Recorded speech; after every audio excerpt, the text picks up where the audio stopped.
Je n'ai jamais touché à la coke, sauf une fois avec mon cul en m'asseyant sur les toilettes du palace. Et malgré ça, malgré mon ignorance absolue, je vais vous parler aujourd'hui de cette drogue qui permet aux Suisses de résoudre des problèmes importants, comme être à l'aise dans un bar à champagne ou durant les sessions du Conseil d'État. Et si je vous en parle, c'est parce qu'un rapport de l'Union européenne vient d'annoncer que le marché de la cocaïne est en train d'être ubérisé. Et oui, pour une fois, c'est pas les multinationales qui s'inspirent des mafias, c'est le contraire. Je déclare donc cette journée mondiale de la Silicon Valley. Il y a encore un peu de temps, on était tous d'accord pour se dire que dans un monde qui donne tous les jours un peu plus envie de se droguer, dealer était un métier d'avenir. Eh ben non. Le petit dealer de proximité qui chaque matin nous salue comme si on allait lui acheter quelque chose alors qu'on court pour attraper le bus. Celui dont la drogue fait maison sent encore le produit de lessive chaud quand on l'achète. Il est en train de disparaître. Sniff. Il laisse petit à petit sa place à des entreprises dont l'organisation s'inspire de la Silicon Valley. Et si elles n'ont pas encore de nom, j'ai fait le boulot à leur place et j'ai des propositions. Snifftagram, Coke Advisor, Coca, alors ça existe, et surtout Blabla Connard. Parce qu'un type sous coke, c'est quand même un connard qui n'arrête pas de parler, non ? L'ubérisation arrive. Fini les moments gênants à essayer d'évaluer le poids d'une boulette dans une rue sombre. Fini le passage aux urgences parce qu'un inconnu a coupé votre coke avec un sandwich pouli. Fini aussi de demander à des noirs s'ils ont de la coke dans la rue alors qu'en fait ils sont médecins et que nous on est juste racistes. Fini aussi d'être obligé d'aller en cours juste parce que c'est à l'école que nous attendent les dealers. Et oui, désormais, la coke, on peut la commander avec un call center. Yo gros, tous nos téléphonistes sont hyper occupés, alors t'attends putain, d'accord ?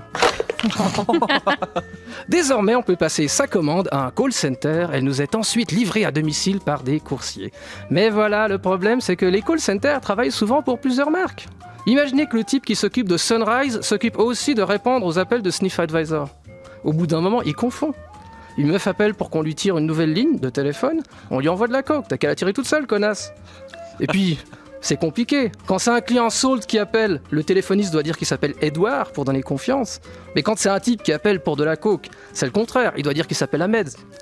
Un dealer qui s'appelle Edouard, c'est forcément un flic, ça donne pas confiance, on raccroche.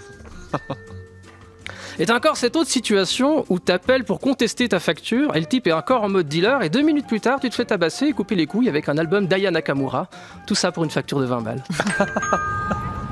Mais si tout se passe bien, la commande est ensuite livrée par un coursier. Là aussi, vu que c'est l'ubérisation, ton coursier est sous-payé, il doit boucler les fins de mois en livrant aussi des pizzas, alors il faut pas s'étonner si ta coke a un petit goût de pizza, de tomate, ou si ta pizza a l'odeur de Jean-Claude Van Damme.